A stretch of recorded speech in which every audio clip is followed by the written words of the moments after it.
وَلَقَدْ يَسَّرْنَا الْقُرْآنَ لِلذِّكْرِ فَهَلْ مِن مُّدَّكِرٍ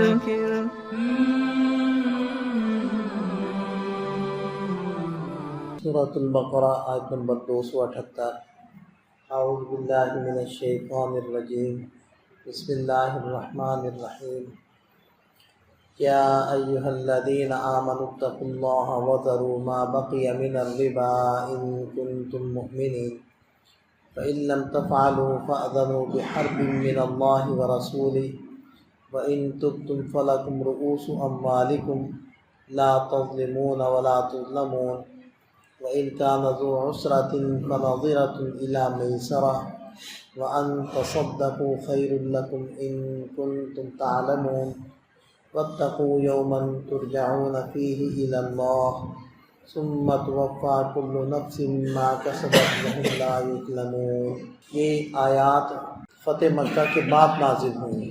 ارشاد فرمایا کہ اے ایمان والو، اتقوا اللہ، اللہ سے ڈرو، وَذَرُوا مَا بَقِیَ مِنَ الرِّبَا، جو کچھ سود باقی رہ گیا ہے اس کو چھوڑ دو۔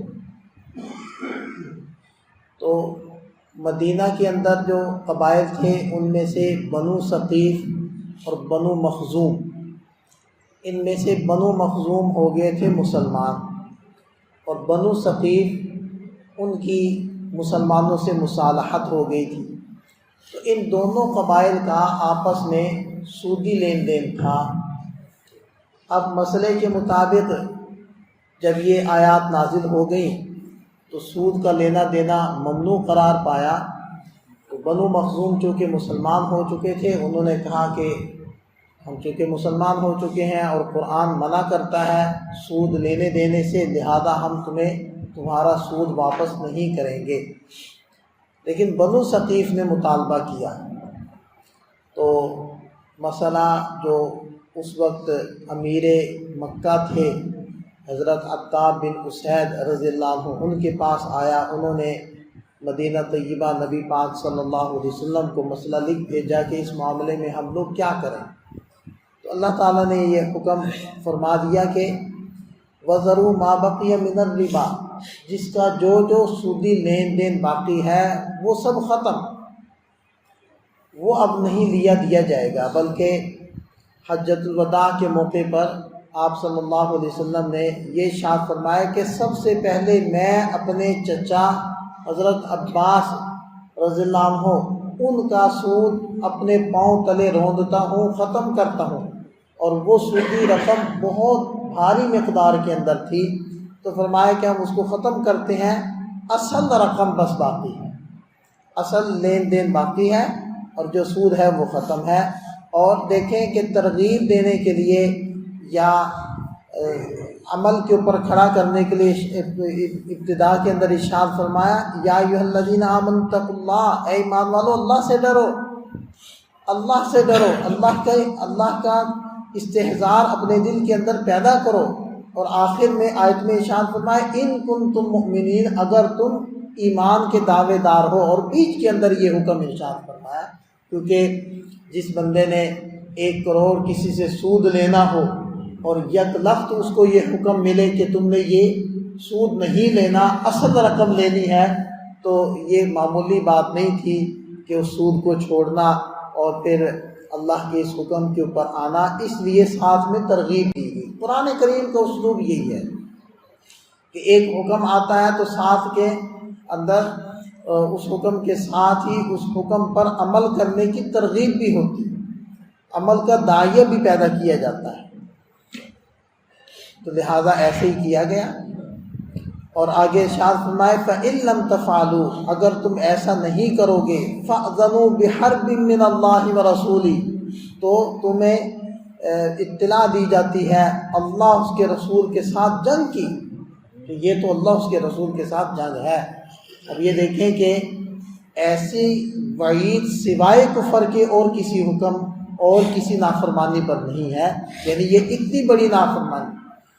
وَإِن تُبْتُمْ فَلَكُمْ رُءُوسُ أَمْوَالِكُمْ، اور اگر تم توبہ کر لو گے تو پھر تمہیں تمہارے اصل اموال ملیں گے، جو اصل رقم ہے وہ لی دی جائے۔ لا تظلمون ولا تظلمون، نہ تم ظلم کرو گے نہ تم پر ظلم کیا جائے گا، یعنی تمہاری جو اصل رقم ہے وہ تمہاری ختم نہیں کی جائے گی، لہذا تم پر ظلم نہیں ہوگا، اور تم کسی سے سود نہیں لو گے، لہذا تم کسی پر ظلم نہیں کرو گے۔ وَإِنْ كَانَ ذُو عُسْرَةٍ فَنَظِرَةٌ إِلَىٰ مَيْسَرَةٍ، اور اگر جو آپ کا مقروض ہے، مدیون ہے، وہ تنگ دست ہے، ابھی فوری طور پر اس کے پاس گنجائش نہیں ہے آپ کا قرض واپس کرنے کی، تو فَنَظِرَةٌ إِلَىٰ مَيْسَرَةٍ، وسعت تک اس کو مہلت دینا یہ تمہارے ذمہ ہے، تم اس کو مہلت دو۔ اور اس کے بڑے فضائل آئے ہیں، حدیث پاک میں آیا ہے کہ اگر کوئی مقروض کو مہلت دیتا ہے، مہلت اگر اس وقت تک دیتا ہے جو وقت انہوں نے آپس میں مقرر کیا ہوا ہے، تو اس قرض دینے والے کو روزانہ قرض کی مقدار کے بقدر صدقہ کرنے کا ثواب ملتا ہے۔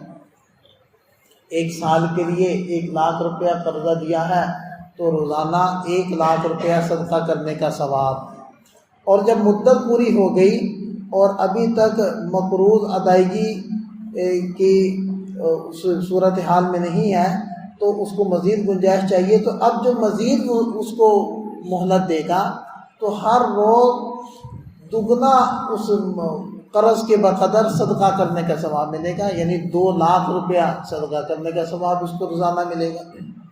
اور آگے ارشاد فرمائے وَأَن تَصَدَّقُوا خَيْرٌ لَكُمْ إِن كُنتُمْ تَعْلَمُونَ، اور اگر تم صدقہ کر دو گے، یعنی اگر جو مقروض ہے اگر وہ بہت زیادہ پریشان حال ہے اور تنگ دست ہے، تو اگر تم وہ قرضہ ہی اس کو معاف کر دو تو یہ تمہارے لیے بہتر ہے۔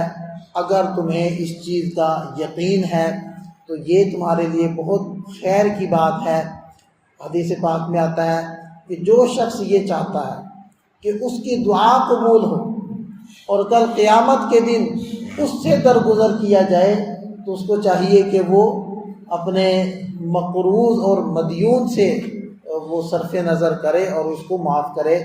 یہ دیکھیں کہ کل قیامت کے دن اللہ تعالیٰ کی جو معافی کا طلبگار ہے، اگر وہ دنیا کے اندر اپنے قرضوں کو معاف کر دے گا تو قیامت کے دن اس کو انشاءاللہ اللہ کی طرف سے معافی ملے گی۔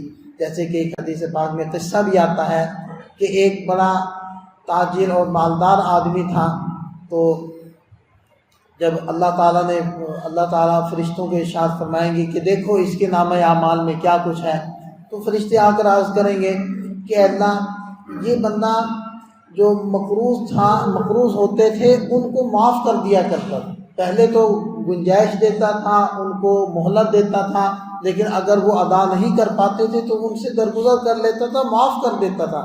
تو اللہ تعالیٰ ارشاد فرمائیں گے کہ یہ بندہ ہم سے زیادہ سخی بن رہا ہے، ہم سے بڑا سخی بنتا ہے، اس نے اس وقت لوگوں کو معاف کیا، آج ہم اس کو معاف کرتے ہیں، آج ہم اس سے درگزر کرتے ہیں۔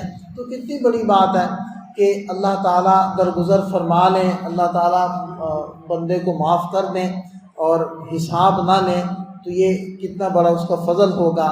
اور ارشاد فرمائے وَاتَّقُوا يَوْمًا تُرْجَعُونَ فِيهِ إِلَى اللَّهِ، تم ڈرو اس دن سے جس میں تم کو اللہ کی طرف لوٹایا جائے گا۔ ثُمَّ تُوَفَّىٰ كُلُّ نَفْسٍ مَا كَسَبَتْ، پھر ہر جی کو اس کے کیے ہوئے کا پورا بدلہ ملے گا۔ وَهُمْ لَا يُظْلَمُونَ، اور ان پر کچھ بھی ظلم نہیں ہوگا۔ یہ جو آخری آیت مبارکہ پڑھی ہے نا، وَاتَّقُوا يَوْمًا تُرْجَعُونَ فِيهِ إِلَى اللَّهِ، یہ قرآن کریم کی نزول کے اعتبار سے سب سے آخری آیت ہے۔ اس آیت مبارکہ کے نازل ہونے کے بعد پھر کوئی بھی آیت نازل نہیں ہوئی۔